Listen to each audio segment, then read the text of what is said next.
Aprovechando el reciente Premio Nobel de Química otorgado a, entre otros, Demis Hassabis por su trabajo con AlphaFold, hoy en la tertulia hacemos un repaso a la trayectoria de Hassabis y analizamos AlphaFold a fondo. La tertulia de la inteligencia artificial.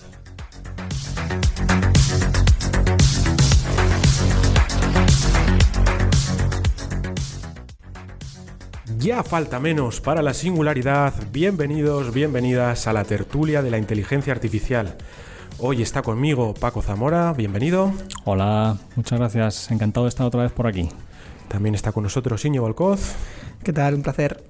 Y este que os habla, Guillermo Barbadillo. Y hoy vamos a hablar sobre los premios Nobel, que como todos sabemos los tiene que ganar siempre la inteligencia artificial. Íñigo, ¿qué nos cuentas? Sí, bueno, es que es impresionante. En 1903 Marie Curie ganaba el premio Nobel de Física y en 1911 volvía a ganar el premio Nobel, pero de Química. Y es la única persona en la historia que había ganado dos premios científicos, en este caso en Física y Química. Uh-huh. Pues única persona, pero que no única entidad, porque este año 2024, tanto el de Física como el de Química los ha ganado la inteligencia artificial. Y los otros también los tenía que haber ganado, no sé qué ha pasado. ¿Te imaginas? Después de Bob Dylan, ganador del Premio Nobel de Literatura, ChatGPT. Bueno, el Premio Nobel de Física ha sido para John Hopfield y Geoffrey Hinton, dos de los padres de la inteligencia artificial, por descubrimientos fundacionales e invenciones que han permitido el aprendizaje automático con redes neuronales.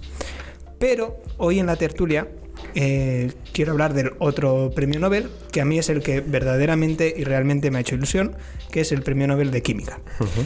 El Premio Nobel de Química 2024 ha sido para David Baker, por un lado, por el diseño computacional de proteínas, y por otra parte para Demis Hassabis y John M. Jumper por la predicción de estructuras de proteínas.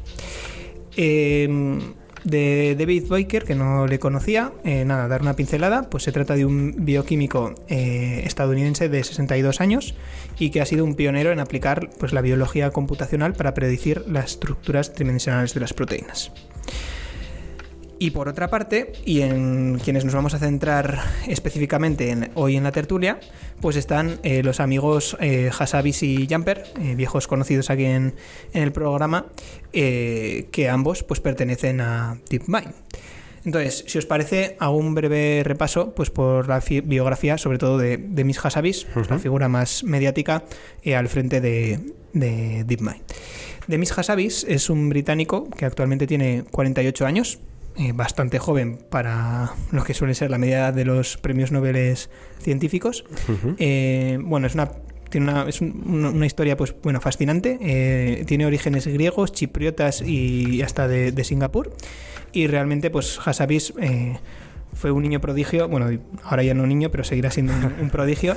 Es que en tantas facetas que pues asombra. En juegos mentales, en el póker, en el ajedrez, pues como curiosidad, a mí que me gusta el ajedrez, decir que Demis Hassabis tiene la misma edad de Judith Polgar, que es la mejor jugadora mujer de ajedrez de toda la historia. Y eso, en edades tempranas eran dos de los grandes rivales pues a nivel mundial. Polgar siguió su carrera en ajedrez y pues Hassabis, que tenía muchas inquietudes, se orientó hacia otros menesteres. Otro de sus siguientes destinos fue el mundo de los videojuegos. Siendo todavía menor de edad, diseñó varios videojuegos, algunos con mucho éxito globalmente. Y luego ya pues académicamente pues estudió ciencias de la computación. Pasó unos años en empresas privadas después de la universidad, bastante relacionadas algunas de ellas con la industria del videojuego. Y pasados esos años volvió al mundo académico e hizo un doctorado en neurociencia cognitiva, ¿vale? De ese campo más específico de la neurociencia cognitiva ya dio el salto final al mundo de la inteligencia artificial, que es en el cual se ha estado desempeñando hasta el día de hoy. Hace ya unos añitos, en 2010, pues fundó la empresa DeepMind, de la que hemos hablado largo y tendido en diversos capítulos en la tertulia, pues convirtiéndose en CEO, ¿vale? Y pues una empresa que, como todos conocéis, pues ya está desde sus orígenes muy centrada en el aprendizaje automático. En 2014 esta empresa fue adquirida por Google y entonces pues pasó a llamarse Google DeepMind, ¿vale?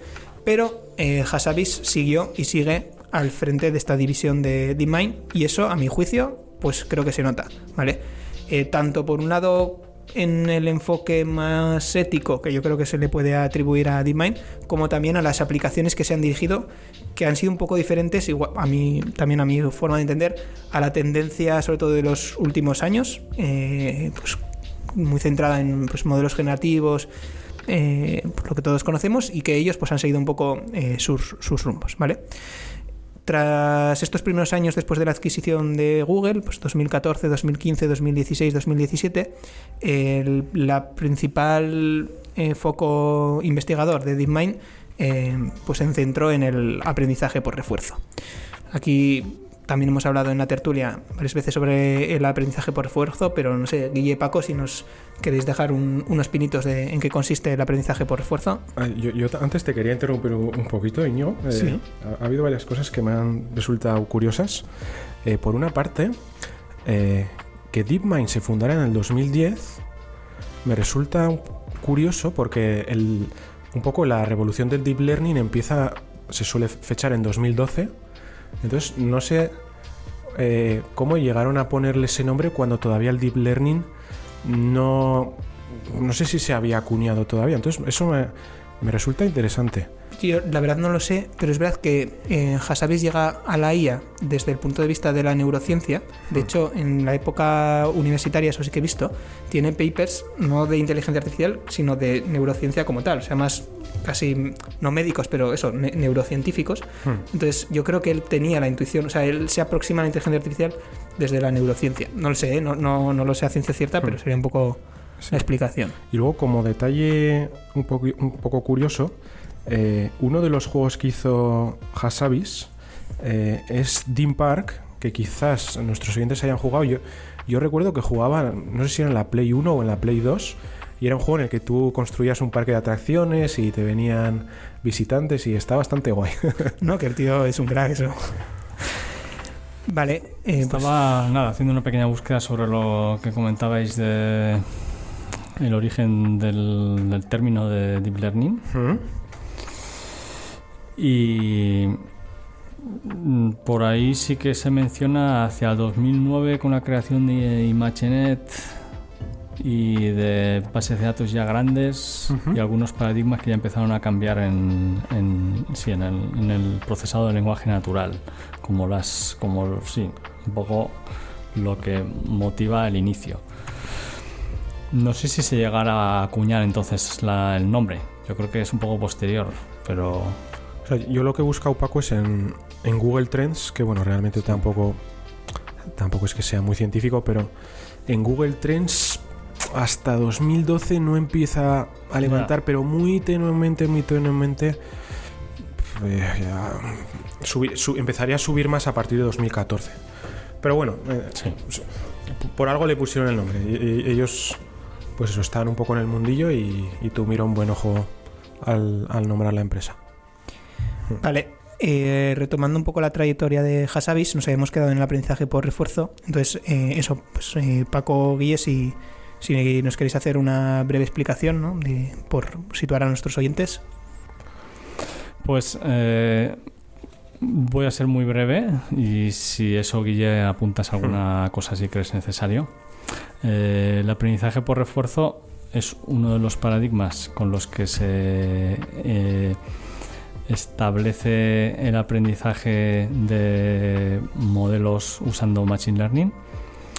Se diferencia de otros en que en lugar de buscar dar una supervisión constante de cada una de las muestras que existen al modelo para decirle de manera concreta cuál es la respuesta correcta en cada caso, en lo que se basa es en recompensarle, bien positiva si se trata de que lo ha hecho bien, o bien negativamente si se ha desviado del objetivo, y de esa manera el propio proceso de aprendizaje es capaz de establecer relaciones entre las acciones que ha hecho y cómo está recibiendo las recompensas. Se fundamenta básicamente pues en cómo observamos que aprenden los animales en general, ¿vale? A base de darle al perro las salchichas cada vez que da una acrobacia, pues consigues que haga acrobacias a cambio de la recompensa que tú le estás dando, ¿vale? Entonces un poco los fundamentos son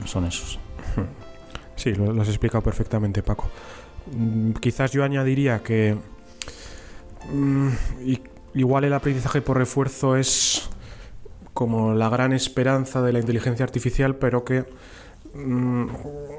nunca termina de explotar del todo. Sí que en juegos se ha utilizado con mucho éxito, como nos comentarás ahora, pero en el mundo real hasta hace muy poco eran pocas las aplicaciones que lo habían usado, y digo hasta hace muy poco porque pues modelos como ChatGPT o otros modelos de lenguaje, una de las etapas que tienen para poder llegar a ser asistentes es pues eso, el tener un aprendizaje por refuerzo para pasar de ser un modelo que completa texto, que es lo que consigues cuando entrenas con todo Internet, y que a veces a un modelo entrenado con todo Internet tú le haces una pregunta y en vez de responderte con una respuesta, pues te puedes seguir haciendo más preguntas, porque pues lo que haces es completar texto. Entonces, una de las etapas posteriores a ese entrenamiento inicial es el aprendizaje por refuerzo, que pues ha originado pues esta explosión de asistentes que tenemos a día de hoy.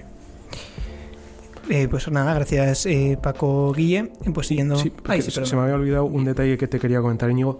Y bueno, ¿por qué es la gran esperanza? Porque el aprendizaje por refuerzo nos permite desligarnos de esos datos etiquetados que comentaba Paco, y potencialmente puedes llegar a alcanzar un rendimiento o una habilidad sobrehumana, ¿vale? Al desligarte de los datos etiquetados o de la manera que tenemos las personas de trabajar. Ahí es donde nuestro a veces mencionado Jorgen Schmidt-Fava pues habla mucho de cómo podrías definir la curiosidad artificial como una extensión en el proceso del aprendizaje. Si tuvieras una función de utilidad que fuera relacionada con la curiosidad innata que tenemos las personas, pues según su opinión te estarías acercando a la inteligencia artificial general mucho más que con las aproximaciones actuales, porque sería capaz de ser agente, de estar en un mundo y solo por su propia curiosidad aprender a hacer cosas en él. Sí. Entonces DeepMind, en esos años de la segunda mitad de la década de 2010, siguiendo este paradigma del aprendizaje por refuerzo, pues consiguió 2 hitos muy relevantes, ¿vale? Con 2 programas. El primero de ellos era el programa de AlphaGo, que era una inteligencia artificial de aprendizaje por refuerzo que era capaz de jugar al juego del Go. Y consiguieron un resultado inaudito. El juego del Go hasta ese momento se consideraba como más intuitivo que el ajedrez, y se pensaba que no era un juego tan analítico y que iba a ser como muy difícil o imposible, o que estaba muy lejos llegar a resolverlo pues por una máquina, ¿vale? Entonces se enfrentó en un duelo, pues yo diría similar al de Kasparov con Deep Blue de 1997, pues 20 años después, ¿no? Y se enfrentó, es que realmente, al mejor jugador de Go de ese momento, que era Lee Sedol, pero es que realmente además es el mejor jugador de Go de toda la historia, ¿vale? Y AlphaGo lo derrotó, iba a decir aplastantemente, con suficiencia, y es verdad que Lee Sedol llegó a ganar una partida contra AlphaGo, el resto las ganó todas AlphaGo. Y a mí es una de las cosas pues más bonitas que hay de esta historia. Si no habéis visto el documental que tiene el propio DeepMind sobre AlphaGo, pues lo recomiendo. Es la verdad es que incluso como reportaje es chulísimo, más allá de incluso de la historia.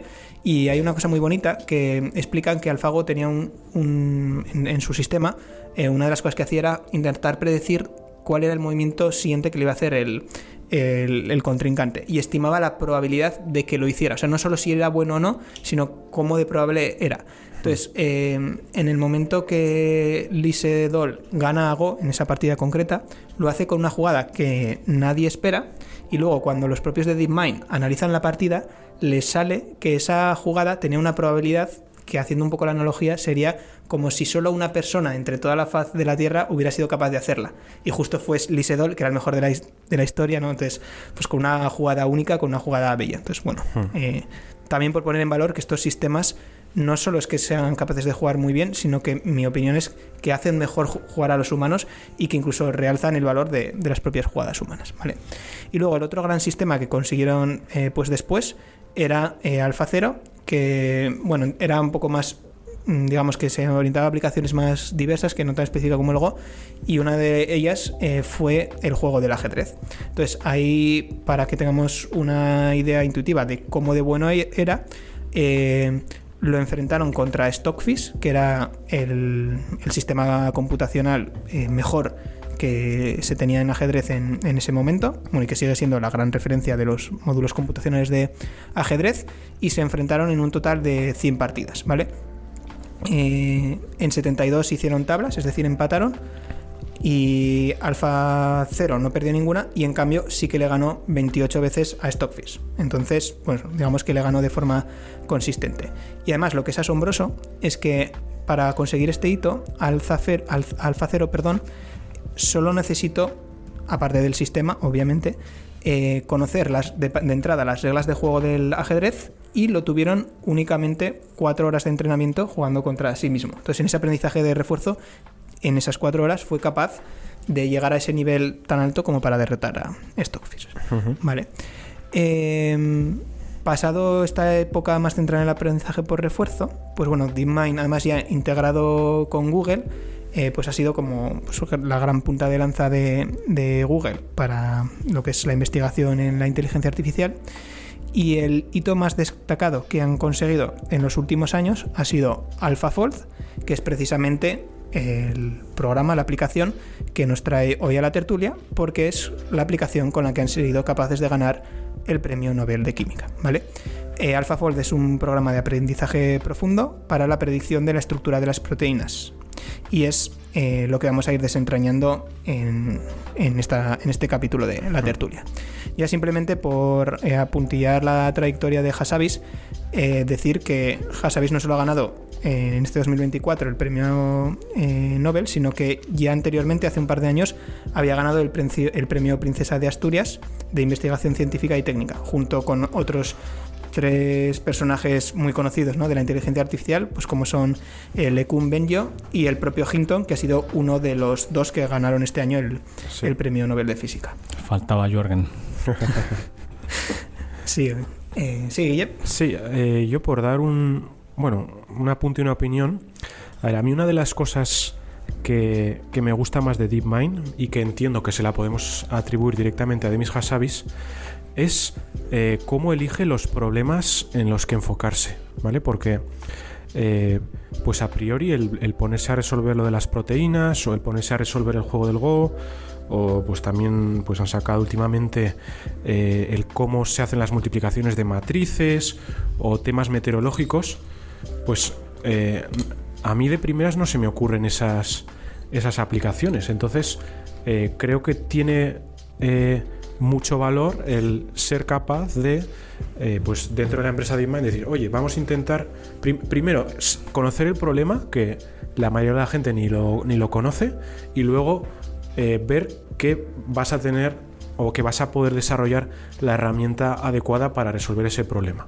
Y eso para mí es una de las cosas más que más me gustan de DeepMind. Sí, yo coincido plenamente, y desde luego yo también estoy de acuerdo que se lo podemos achacar directamente a la influencia de Hassabis. Me parece una persona humanista, ¿no?, en ese sentido amplio y de visión transversal y completa que pueda tener. Y a mí también es una de las cosas que más me gustan, y que luego pues incidiré más en las conclusiones, ¿no?, de aquí, que es que busca cuestiones específicas y de valor. Y a mí ese enfoque, que es hasta contracorriente en la tendencia actual, pues me parece muy interesante. Bueno, hay que decir que empezaron por resolver el tema de los videojuegos de Atari. Que puede ser valioso, pero para aprender, pero vaya, es sobre todo divertido. Que yo creo que también está ese componente en las cosas que proponen, ¿no?, de no solamente que tengan una manera de resolver el problema que pueda ser además bonita, ¿no?, y divertida. Vale, y antes de lanzarnos ya pues bueno, al meollo técnico de la cuestión, por mencionar también al pobre John Jumper, que también ha ganado un premio Nobel de Química, ¿sabes? Como si fuera poca cosa, pero bueno, que está muy relacionado con Hassabis. John Jumper es todavía un poquito más joven, incluso que Hassabis, tiene 39 años, en este caso es estadounidense, y pues también bueno, está totalmente vinculado a DeepMind porque es su director técnico y ha sido uno de los científicos principales en el caso concreto de AlphaFold, y bueno, uno de los autores principales en muchos de los papers que están detrás de AlphaFold. Que bueno, empiezas a ver, hay algunos de los papers que empiezas a ver los autores que hay, es casi más la extensión de autores que el propio paper, pero bueno, siempre está o en primera o en última posición, que sabemos que son las posiciones así un poco prominentes, pues este chico John Jumper, ¿vale? Vale, entonces vamos un poco al meollo de la cuestión. Lo primero, ¿por qué es importante el problema de la predicción de la estructura de las proteínas? Las proteínas están formadas por cadenas de aminoácidos y que se doblan y acoplan entre sí espontáneamente. Este proceso es el que se conoce como plegamiento de las proteínas y es con la que forman una estructura tridimensional que tiene relación con la función biológica de la proteína. A ver, dicho de otra manera, la función de una proteína entonces no depende solo de su composición de aminoácidos, sino que depende y mucho de la forma tridimensional en la que se pliega. Y de hecho se sabe que, por ejemplo, enfermedades como el Alzheimer están relacionadas pues muy estrechamente con errores de plegamiento de las proteínas. Entonces, cada tipo de proteína tiene una estructura tridimensional única y que viene marcada por esa secuencia de aminoácidos. Pero, sin embargo, predecir la estructura 3D de esa proteína conociendo únicamente la secuencia de aminoácidos, pues es un problema muy complejo y que no está o no estaba resuelto, porque al final implica comprender la termodinámica de las fuerzas interatómicas que resultan de una estructura estable y el mecanismo pues, por el cual las proteínas alcanzan pues, su configuración final. Y además es que lo hacen con extrema rapidez. Bueno, de hecho hay una paradoja, que es la paradoja de Levinthal, que bueno, aquí lo que más me ha sorprendido es que ya es de 1969, o sea, esto se conoce desde hace muchos años, y que esta paradoja lo que expresa es que aunque una proteína se pliega de forma espontánea en cuestión de milisegundos, el tiempo que nos llevaría a calcular al azar todas las estructuras posibles que esa cadena de aminoácidos podría adquirir, pues sería pues más largo que la edad del universo, ¿no? Estas frases están un poco marketingianas, pero que pues si lo ponemos números, este Levinthal pues estimaba en 3 elevado a la 300 posibilidades en total. Vale, entonces, ¿se conocen algunas de las estructuras de las proteínas? Sí, porque sí que existen métodos experimentales para conocer estructuras de las proteínas, ¿vale? Algunos de estos métodos experimentales, sin entrar mucho en ellos, pues serían la cristalografía de rayos X, la microscopía crioelectrónica y la resonancia magnética nuclear. ¿Qué pasa? Pues que estas técnicas son muy costosas y pueden requerir mucho tiempo y pues son experimentales. Entonces, es muy difícil que llegues a conocer el plegamiento de todas las proteínas porque tendrás que ir una por una y aplicando todas estas técnicas, gastándote mucho dinero, invirtiendo mucho tiempo, ¿vale? Tardarías la edad del universo, ¿no? Bueno, eso era si lo decías al azar. Esto no es al azar, ¿no? Ya son técnicas experimentales. Claro, pero ¿cuántas proteínas distintas hay? Pues mira, en los últimos 60 años se han identificado las estructuras de unas 170.000 proteínas. Y esto se considera simplemente una mera fracción de las proteínas existentes, porque en todas las formas de vida que hay en el universo se calculan en más de 200 millones, ¿vale? Para hacernos un poco una idea. El universo conocido. Del universo conocido. De las formas conocidas de vida. Las formas de vida conocidas en el universo. Exacto, que son pocas. Entonces igual es planeta Tierra y ya está. O sea, Paco, no. Bueno, para que nos hagamos idea de la relevancia de este problema, desde 1994 existe una competición muy importante que se realiza cada 2 años y que es la competición CASP, ¿vale? De las siglas en inglés de Critical Assessment of Techniques for Protein Structure Prediction.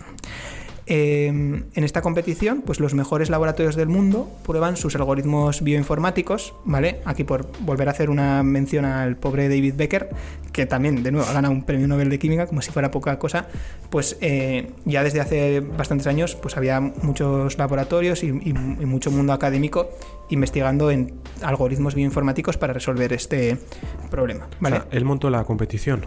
No. Bueno, que yo no lo sé, no lo sé exactamente, no lo he investigado mucho. No sé si es que montó la competición o es que es una de las personalidades importantes en el enfoque más tradicional de la algoritmia bioinformática, ¿vale? Lo que hacía esta competición CASP era permitir probar los diferentes algoritmos de una forma pues objetiva. ¿Y cómo lo hacían? Pues esta organización había recolectado algunos de los plegamientos conocidos de las proteínas por estos métodos costosos, no los hacían públicos, sino que los tenían pues como benchmark de evaluación. Entonces, a los diferentes laboratorios que probaban métodos bioinformáticos pues más baratos, pero que no resolvían también el problema hasta ahora, pues los permitían evaluarse. Entonces se comparaban las predicciones que hacían estos sistemas informáticos con los que conocían de forma experimental, ¿vale? Y así pues se hacía una competición y se veían cuáles eran los mejores resultados, ¿vale?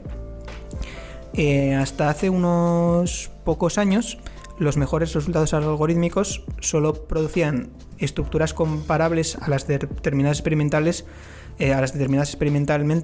en un 40% de los casos más difíciles, ¿vale? Entonces, por simplificar, pues podríamos decir que tenían una tasa de éxito pues del 40%, ¿vale? Pero llegó DeepMind. Entonces, es 2018 y tiene lugar la competición CASP 13, ¿vale? La 13ª edición de este concurso. Entonces llega DeepMind, que nunca antes se había presentado, que ni siquiera es un laboratorio especializado en bioinformática, sino que eran unos tíos que habían estado haciendo juegos de Go y de ajedrez. Se presentan aquí y van y quedan en primer lugar, ¿vale? Quedan los primeros y habían utilizado un programa que llamaron AlphaFold, pues versión 1. Bueno, esto causó bastante revuelo, pues por eso, porque llegaba gente ajena al mundo bioinformático y estaban quedando en primera posición. Entonces había como mucha expectación a ver hacia dónde iba a evolucionar DeepMind. Entonces, 2 años más tarde, en 2020, se vuelve a realizar el concurso, la 14ª edición del CASP, y DeepMind vuelve a quedar en primera posición. Pero es que este año todavía fue más importante. ¿Por qué? Porque los resultados que ya adquiría en el año 2020 eran verdaderamente impresionantes. Ahora sí que ya no solo que quedaban primeros, sino es que estaban dejando muy atrás a cualquier competidor. Y lograban niveles de acierto que ni los propios organizadores del CASP pues ellos mismos dicen que habrían nunca imaginado. Para que nos hagamos una idea, DeepMind llegó a tasas de acierto de en torno al 90%. Recordemos que el benchmark estaba en un 40% en los mejores casos hasta unos años anteriores, y además es que la tasa de acierto del 90% ya se empieza a considerar que es una precisión comparable a la que estaban consiguiendo, a lo que están consiguiendo estos métodos experimentales con los cuales se conseguía la fuente de verdad para comparar, ¿vale? Entonces, por primera vez en la historia, en 2020, se comienza a hablar de que el problema de plegamiento de las proteínas podría llegar a ser resuelto, ¿vale? Posteriormente ha habido una nueva edición del concurso, ocurre cada 2 años, pues en 2022 tuvo lugar el CASP 15, y aquí no es que DeepMind volviera a presentarse directamente, pero lo que ocurrió fue que un año antes de esta competición, en 2021, AlphaFold fue liberado como código abierto. Entonces, lo que sí que ocurrió fue que todos los participantes del CASP que quedaron en las primeras posiciones, todos lo hicieron pues con implementaciones que partían de AlphaFold, ¿vale? Vale, pues llegados a este punto vamos a analizar un poco en detalle qué es AlphaFold, ¿de acuerdo? Vale. Al final, pues como problema de inteligencia artificial con un input y un output, en este caso está como muy claro. El input es la secuencia 1D de los aminoácidos y el output que queremos lograr pues es una estructura 3D que se va a plegar, ¿vale? Sí. AlphaFold ha tenido 3 versiones, ahora vamos a ver un poquito las diferencias de cada una. AlphaFold 1, que es con la que ganaron el CASP en 2018, AlphaFold 2, que fue la evolución con la que se presentaron al siguiente CASP 2020 y en la que lograron ese resultado tan espectacular, y AlphaFold 3, que lo han sacado recientemente en este 2024, ¿vale? Empecemos por AlphaFold 1. El paper de AlphaFold 1 salió 2 años después del concurso CASP 2018, en 2020, y como lo abordaban era como un problema de transformación de imagen a imagen. Entonces hemos dicho que el input era una secuencia 1 de aminoácidos y el output era una estructura 3D, entonces ellos pues transformaron un poco el problema para que fuera un problema de imagen a imagen. ¿Cómo lo hicieron? Pues vamos a entender primero cómo eran capaces de una secuencia 1 de aminoácidos llevarla a una imagen, ¿vale? Entonces, esto lo hicieron con una técnica que se conoce como Multiple Sequence Alignment, que consiste en ver la correlación de las interacciones de los aminoácidos en las estructuras de las proteínas. O sea, ¿qué quiere decir esto? Que al final los aminoácidos que forman una proteína pues no es totalmente arbitrario ni al azar, sino que se ve que las funciones que luego tienen esas proteínas existe cierta correlación entre los aminoácidos. Entonces tú puedes comparar proteínas de diferentes seres vivos, ver cómo se comportan los aminoácidos y ver que cierto aminoácido correla con otro, ¿vale? Entonces lo que ellos hacían era utilizar esta información de la correlación entre los aminoácidos para construir una matriz de correlación. Entonces, si tú tienes una matriz de correlación, pues si esa matriz la interpretas como una imagen, pues ya tenemos la imagen de entrada, ¿vale? Entonces, claro, en el momento que ya tenían un problema de imagen a imagen, pues ya se empieza a ver el potencial de DeepMind o de una empresa especialista en IA que está muy acostumbrada a resolver problemas de procesamiento de imágenes, ¿vale? Entonces, como en esa época lo que más se llevaba eran las redes neuronales convolucionales, pues utilizaron eso y les fue bien, ¿vale? Finalmente, por dar una pincelada, cómo lograban pasar de una imagen output, ¿no? Hemos visto cómo convertían el 1D en imagen en el input, pues cómo lograban de una imagen output reconstruir ya la estructura 3D, ¿vale? Pues esto lo hacían mediante un histograma que viene a ser una representación de las distancias entre los aminoácidos que tendrías tras el plegamiento, ¿vale? Entonces la imagen del resultado era esa distancia entre aminoácidos y luego ya pues utilizaban el clásico descenso de gradiente para aprender a pasar de un histograma a una estructura 3D, ¿vale? Siendo ese un problema ya mucho más sencillo de saber esa distancia entre aminoácidos, ¿vale? Sí. Una cuestión, Íñigo, a ver si sabes, porque al final tú puedes predecir cómo se va a plegar esa proteína, ¿no? Pero es algo entonces establecido en el, no sé, igual no sé si sabes, si es establecido en el campo de la biología molecular, creo que es esto, ¿no?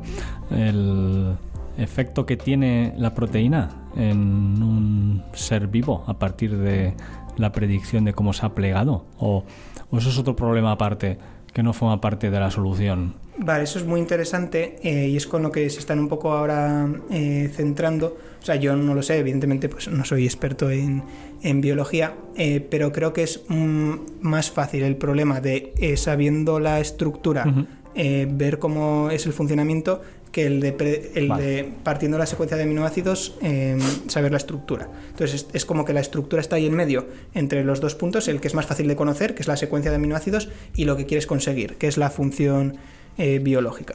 Entonces yo lo que intuyo, pero pues desde luego aquí pues soy apócrifo total en el terreno, es que la estructura es algo determinista, lo entiendo así, es decir, que para una secuencia de aminoácidos eso tiene el plegamento, lo que no es fácil es saber cuál va a ser ese plegamento, a no ser que hagas estas estructuras concretas. Entonces, si tú ya sabes la estructura, puedes ver que si una determinada proteína no se pliega de esa manera, entonces pueda tener un tipo de enfermedad, ¿vale? Como creo que pasa pues en el tema del Alzheimer. Sí. Entonces, luego comentaremos un poco más en qué se están centrando, pero el siguiente paso que está dando DeepMind en este sentido es ese siguiente paso que comentas, Paco, que es, vale, si ahora ya conozco el plegamiento, ¿cómo lo puedo utilizar esto? ¿Qué aplicación tiene? ¿Vale? Pues, por ejemplo, en la elaboración de fármacos, ¿vale? Que veremos un poquito a continuación. No te quería desviar. No, tranqui, pero bueno, aquí si tenemos algún oyente experto en biología, pues le agradeceremos que nos mande las matizaciones, efectivamente. Vale, entonces, lo que parece claro, habiendo entendido AlphaFold 1, es que respecto a esta primera versión, pues AlphaFold 2 supuso una gran mejora, ¿vale? Porque AlphaFold 1, ¿vale?, era muy bueno, de hecho quedó primero en la competición del CASP, pero el gran salto se dio con AlphaFold 2 en la competición del 2020, ¿vale? Entonces, el principal cambio fue que la concepción del problema la seguían abordando igual, pero en la técnica que utilizaron, pues dejaron atrás las redes neuronales convolucionales y pasaron a usar transformers, ¿vale?, para aplicar mecanismos de atención, pues de una forma similar, pues a lo que estamos acostumbrados en el uso de los transformers en los modelos de lenguaje. Entonces, bueno, aquí, igual que he hecho antes, nada, Guille y Paco, si nos queréis dar una breve pincelada de recordatorio en qué consisten los transformers. Sí, pues como mejor se entiende es con texto, con una frase. Al final, el significado de las palabras depende del contexto en el que las utilizamos. Sí que tienen un significado, podríamos llamar canónico, pero que cambia según el contexto en el que las utilicemos. Entonces, el transformer, como su nombre indica, lo que hace es tomar como punto de partida ese significado general de cada palabra y luego va prestando atención al resto de palabras en la frase o en el texto para ir modificando el significado y llegar al significado real utilizando el contexto. Entonces, bueno, pues eso, utiliza un mecanismo en el cual va modificando cada una de las representaciones de las palabras utilizando todas las otras palabras que tiene en el contexto. Vale, gracias, Guille. Pues AlphaFold, con ese mecanismo que ha explicado muy bien Guille, pues utilizó esta red de atención para identificar las partes de este problema mayor. Yo aquí, de nuevo, sin tener casi nada de idea de biología, me imagino que lo que Guille ha explicado con una cadena de texto, pues imaginemos una cadena de aminoácidos, que además antes ya hemos visto que puede haber ciertas correlaciones, pues esta transformer pues le permitirá ir fijándose en qué mecanismos de atención tiene que tener para fijarse en la esencia de esa secuencia de aminoácidos para conformar esa estructura 3D, ¿no? Un poco lo que nos podemos imaginar. Entonces, lo que sabemos de esta nueva versión de AlphaFold es que, pues bueno, con este paradigma lo entrenaron con más de 170.000 proteínas de los depósitos públicos, pues de secuencias y estructuras de proteínas de las cuales ya se conocían, ¿vale? Algún dato que he visto por ahí es que en el entrenamiento lo que utilizaron fue entre 100 y 200 unidades de GPUs, que bueno, si lo comparamos con la capacidad de cómputo que se está utilizando en otros modelos, en otras aplicaciones, pues es hasta igual modesto, y que en su momento pues tomó algunas semanas. Aquí no he encontrado ningún dato más exacto, ¿vale? Y luego en inferencia, eso en entrenamiento, en inferencia sí que decían que el programa necesita unos días para predecir una estructura, cosa que pues yo no le veo ningún problema. O sea, esto no es un problema que necesites aplicación en tiempo real, sino que tú quieres conocer la solución. Entonces, pues si se pega días, pues se pega días, vamos, vale la pena sin duda, porque es mucho más valioso el resultado que te lo diga en este momento concreto, ¿vale? Sí, no obstante, me suena un poco raro porque no conozco de otro modelo de IA que su predicción tarde días. Además que si solo se ha entrenado con 170.000 proteínas, tampoco puedes entrenar un modelo muy grande. O sea, el modelo tiene que ser pequeñito. Eso me choca un poco, pero bueno, continúa, Iñigo. No, pues igual si quieres investigar un poco, Guille, no sé si igual algunas de las técnicas que luego utilizan, o sea, igual no es solo la parte más de inteligencia artificial, sino antes hemos visto que había unos procesamientos posteriores de reconstrucción luego de la estructura. Entonces no sé si ahí en renderizados que sea más pura computación pues puede haber una justificación, o igual es que hay que revisar ese dato. Yo es un poco lo que he encontrado viendo por ahí información, ¿vale?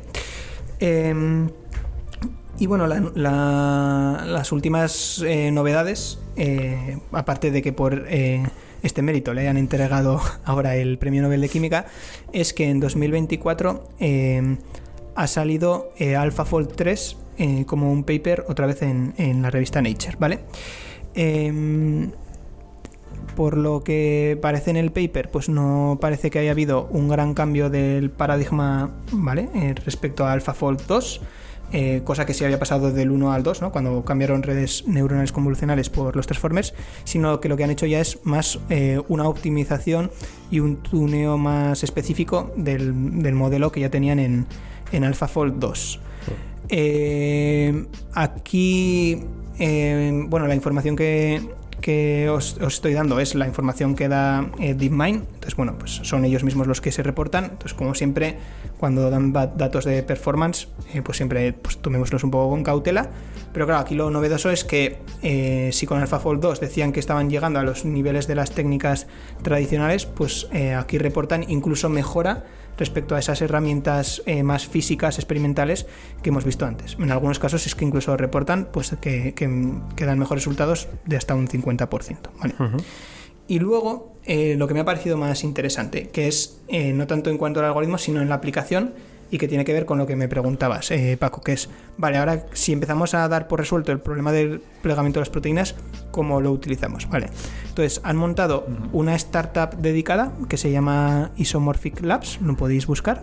Entonces, esta startup utiliza AlphaFold 3 con ya modelos propios de IA auxiliares, que entiendo que partirán de esa estructura que resuelve AlphaFold 3, y los otros modelos lo que lo llevan es de esa estructura de proteínas a un diseño de medicamentos, ¿vale? Uh-huh. Es como pasar de la estructura a la aplicación, lo que nos comentaba antes Paco, ¿vale? Y lo están haciendo con proyectos internos, pues impulsados como por Isomorphic Labs, como también dicen pues que están en colaboración pues con socios del sector farmacéutico pues más tradicional, ¿vale? Vale, y luego otra cosa interesante que ha lanzado DeepMind es que han lanzado AlphaFold Server, ¿vale? Que es AlphaFold, pero disponibilizado como un servidor. Podéis buscarlo, tienen pues algún vídeo, alguna demo que lo enseña. Entonces, en esta herramienta pues puedes llegar a predecir pues cómo van a interactuar las proteínas, ¿vale? Es una aplicación gratuita que está a disposición a científicos de todo el mundo. Yo lo que he visto por ahí aparecía beta en todo el lado. No tengo muy claro cómo de maduro o en qué estado está esto. Lo que sí que he visto es que de momento todo lo están orientando hacia fines de investigación y no hacia fines comerciales, ¿vale? En cuanto a AlphaFold Server se refiere. Uh-huh. Y bueno, pues AlphaFold pues lo que viene a resolver es que pues quieren, o lo que quiere DeepMind es pues permitir a los biólogos pues explotar esta potencia de AlphaFold 3 a través de este servidor AlphaFold Server, y que, bueno, según sus propias palabras, con unos pocos clics poder pues modelar las estructuras formadas por las proteínas, ADN, ARN y diferentes iones y modificaciones químicas, ¿vale? Y luego, pues bueno, aquí me duele un poquito por DeepMind, pero supongo que también no deja de ser Google DeepMind y dan esos mensajes tan americanos que, pues bueno, de ponerse en valor, que pues no les está por supuesto el mérito, ¿no? Entonces, por un lado dicen pues que AlphaFold Server pues va a ayudar a los científicos a formular pues nuevas hipótesis que luego van a poder poner a prueba en sus laboratorios, y que va a ser pues una gran ventaja, que va a acelerar los flujos de trabajo y facilitar la innovación, ¿vale? Y que pues bueno, va a ofrecer una vía a los investigadores pues accesible para generar predicciones sin que tengan que estar limitados por sus posibilidades de acceso a la computación o a la experiencia que tengan al aprendizaje automático. O sea, viene a ser como decir, tranquilos biólogos del mundo, yo os doy la parte de IA y vosotros podéis seguir con vuestra biología, ¿vale? Yo lo interpreto un poco así. Y luego lo que ha sido el mensaje más marketingano que han dado es, pues bueno, que predecir experimentalmente las estructuras de una proteína con las técnicas tradicionales, pues podía requerir el tiempo que se tarda en hacer un doctorado entero y que puede costar cientos de miles de euros, para que cuando hablábamos de esas técnicas tradicionales pues viéramos un poco de qué magnitud se hablaba, y que AlphaFold pues lo puede predecir en cientos de millones de estructuras, ¿vale? Y aquí es cuando dejan esa frase un poco ahí de sentencia, que dicen pues que al ritmo actual de la biología estructural experimental ellos calculan que van a ahorrar millones de años en investigación. Bueno, a ver, no me encajan mucho las cifras, porque si conocemos ya la estructura de 170.000 proteínas... ¿Cuánto hubiéramos necesitado? Claro, Bueno, es una cota superior. Sí. Pero pues bueno, ya. Pero vaya, que es útil. Alguien vino del futuro sí, y nos trajo las proteínas. Sobre todo a mí, ya te digo, que me da un poco... tampoco le doy mucha importancia, pero joder, con lo bien que está, o sea, que no se necesita ni poner en valor, o sea, que lo estamos viendo, sí. Que por una vez el premio Nobel tiene sentido, o sea, que estamos todos contentos. Y que, o sea, no les hacía falta sacar pecho, que ya está, que los hechos hablan por sí solos, ¿no? Entonces, pues bueno. Yo me imagino una situación que, no sé, quiero pensar que debe haber sido también un poco tensa, porque al final esta es la tecnología más potente que DeepMind ha desarrollado, con más capacidad de poderse utilizar en casos prácticos por empresas y por centros de investigación, y no tengo claro cuál es el retorno económico, porque al final DeepMind ahora mismo es un agujero, pues como OpenAI, al que le echas dinero y aquello cae al fondo. Entonces deben haber sido tensas también las decisiones sobre cómo sacar provecho de un avance como este, para pues devolver de alguna forma esa inversión que se está produciendo en la empresa. Que hay una devolución entendemos que hay una devolución de esa inversión en la humanidad, ¿no? Por el propio avance, pero al final, ¿qué pasa con los accionistas de DeepMind? ¿Qué pasa con Google, ¿no? No sé qué pensáis. ¿Creéis que habrá sido tensa un poco todas esas relaciones? Yo no creo. A ver, a día de hoy Google no creo que tiene muchos problemas económicos. Entonces, bueno, habrán valorado, entiendo yo, el beneficio económico inmediato que podrían haber conseguido frente a, pues, si no les hubieran permitido liberarlo, pues hubiera podido haber investigadores que se iban, mala imagen, y habrán tomado la decisión. Y posicionamiento en la situación actual en la IA. Sí, yo estoy totalmente de acuerdo. Es que me recuerda mucho a las estrategias que las plataformas de streaming de vídeo, estilo Netflix, Amazon y así, han seguido con el cine, que es, pues yo tengo una fuente de ingresos con series baratujas que produzco y la gente consume y da. Pero yo no solo quiero eso, no solo quiero posicionarme en un consumo de masas, sino con un prestigio. Entonces, acá, por otro lado, sin cerrar eso, doy carta blanca a directores famosos, les doy un presupuesto que productoras no se lo dan, que hagan la película que quieran, y a fondo perdido, pero yo lo que quiero es ganar el Oscar. Entonces, yo lo veo un poco similar como estrategia de Google, es decir, pues ¿quién ha hecho algo más espectacular en la IA que yo? Nadie. ¿Quién diantres puede decir que ha ganado un premio Nobel de Química, ¿no? Pues yo creo que ese valor pues tendrá ese intangible para Google. Vale, pues nada, ya que estamos entrando de lleno en lo que se llama la tertulia, después de haber hecho este repaso histórico por DeepMind, las proteínas, AlphaFold, yo traigo aquí alguna pregunta que ahí lanzo para iniciar debate, ¿vale? Primera pregunta, ¿creéis que tal vez es la aplicabilidad más relevante que haya tenido nunca la IA? O sea, quizás estamos ante la primera vez que la IA sirve para resolver un problema que al mismo tiempo es importante, es profundo, es serio, es académico, y que era realmente complejo para la humanidad y que además no tenía, y esto para mí es el punto más importante, resolución equiparable por otros medios. ¿Cómo lo veis? Yo me aventuro a decir que sí, y un aspecto que me llama mucho la atención, ¿no? Pues de este avance, y que me gusta mucho, es que no está pretendiendo usar la IA para resolver un problema que le hace ser más humana. O sea, no se está reflejando, ¿no?, en nuestra propia manera de hacer las cosas, sino en ver cómo usar esa herramienta para resolver problemas que los humanos no podemos resolver de una manera eficiente porque no estamos preparados para ello. Y sin duda, en ese sentido, creo que tiene muchísimo valor el poder aplicarla y ver que realmente es esa herramienta que la podemos usar y que puede darnos nuevas formas de resolver problemas que no podemos resolver hoy.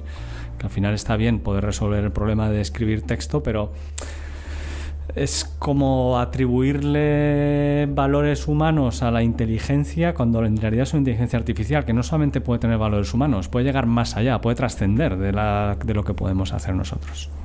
Sí, es que yo no podía estar más de acuerdo, Paco. O sea, yo creo que das en la clave y que al final estamos viendo que a la IA le va mejor cuando busca ser específica, cuando busca un problema concreto. Que, ojo, no quiere decir que sea un problema simple. Este era un problema muy complejo, pero era específico. Resolver el plegamiento de las proteínas.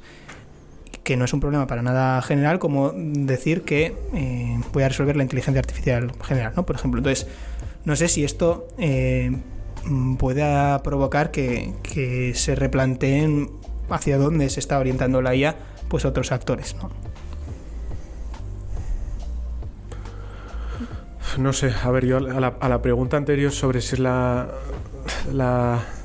aplicación más relevante, no me atrevo a mojarme. O sea, me falta conocimiento profundo sobre para qué va a servir realmente esto. Yo creo que el tiempo lo dirá. O sea, si ha sido útil o si queda pues en un premio Nobel y poco más. Espero que sea lo primero. No lo sé. No tengo el conocimiento. Y sobre IA general versus IA específica, a ver, está el teorema del no freelance, de que no hay comida gratis, que realmente nos dice que no hay un algoritmo general que va a ser mejor siempre en todos los problemas. O sea, visto de otra manera, que si tú tienes un problema concreto, vas a poder hacer una solución a medida para ese problema que sea mejor que otros enfoques más generalistas. Eso es así. Entonces, bueno, pues hay que ver cada problema cómo afrontarlo. No creo que sean contradictorias. O sea, probablemente conseguir avances hacia inteligencias que generalicen cada vez mejor se pueda traducir también pues en que en este problema concreto, pues como ahí hemos visto antes, cambiaban las convoluciones por el transforme. Sí, pues, ese es buen punto, Guille. No tienen por qué ser excluyentes, ¿no? No. Sí, que si no hubieras abordado el problema del modelo de lenguaje general, pues igual no habrías trabajado tanto los transformes y no habrías podido aplicarlo aquí. O sea, que eso es razonable, sí. Muy bien, Íñigo, pues súper interesante todo lo que nos has contado sobre DeepMind y AlphaFold. Y bueno, llegamos al final del programa y es la hora de las recomendaciones. ¿Qué recomendación nos traes hoy, Íñigo? Vale, pues ya que estamos hablando de premio Nobel y que tal vez estemos ante el premio Nobel más relevante de los últimos años, los premios Nobel siempre son pues, polémicos, pero pues es un premio Nobel, a mi juicio, pues no excéntrico, pero al mismo tiempo sí mediático, pero que al mismo tiempo pone el foco donde debe, yo creo. Entonces, pues bueno, estoy bastante contento, igual me reconcilia un poco con los premios Nobel, no lo sé, pero mi recomendación viene a darle para el pelo a los premios Nobel, porque desde hace muchos años llevan tratando fatal a quien es mi escritor favorito, que es Haruki Murakami, que eterno candidato a ganar el premio Nobel y que nunca se lo dan, que ya es hasta un chiste un poco pesado lo que pasa con Murakami y el Nobel.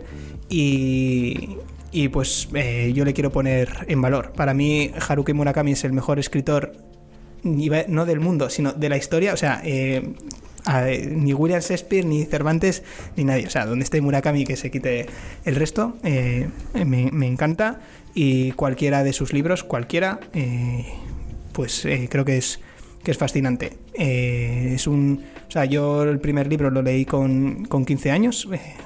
Pues nos hizo leerlo un profesor de lengua y literatura del instituto. No sé si a ti te tocó también, Guille, tú que yo fuimos al mismo instituto. Yo de Murakami no he leído nada. Con Mariano. Un saludo si el bueno de Mariano, profesor del Instituto Basoco de Pamplona, escucha la tertulia. Seguro que sí. Pero bueno, yo tenía 15 años y leer un libro de un escritor japonés que al principio pues tampoco me decía nada, y empiezas a leerlo y lo que está contando ahí apela directamente a lo que un chaval de España está sintiendo pues con 15 años. Y yo digo, pero sí, o sea, ¿cómo puede dar en el clave un tío japonés con una historia que al principio no me iba ni venía? Y para mí ese es el valor de Murakami. Entonces pues nada, recomendación nada relacionada con la IA, pero como me hace mucha ilusión y estamos hablando de los noveles, pues ahí la dejo. ¿Sí, Paco? Yo no tengo recomendación, pero me tengo que quitar la espinita por lo que hablábamos antes del origen del acuñamiento de Deep Learning. Vamos allá. Haciendo un poco de búsqueda, pues sí que he llegado a... ¿Lo has buscado en ChatGPT, Paco? No. Wikipedia, Ahí sí. que también responde bien. En el 2009 ya hubo un Workshop en Deep Learning for Speech Recognition en el NIPS, lo que antes ahora es el NeurIPS. Y unos pocos años antes fue cuando se empezó a desarrollar las Deep Restricted Boston Machines, que de alguna forma son el origen de toda todo este palabra. O sea que bueno, nos quitamos la espinita. Muy bien, ya está. Gracias, Paco.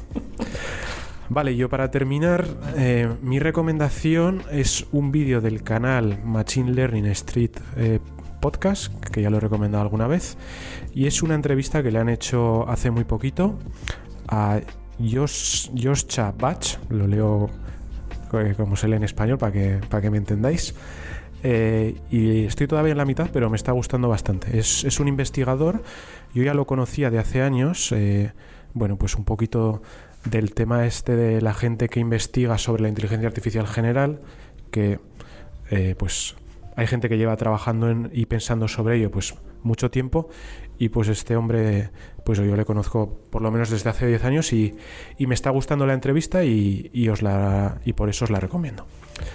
Y nada más, así acaba este capítulo de AlphaFold. Muchas gracias, Íñigo. Muchas gracias. Muchas gracias, Paco. Muchas gracias por estar en este fantástico capítulo. Y nos vemos en el siguiente capítulo. Adiós. Hasta la próxima. Hasta luego.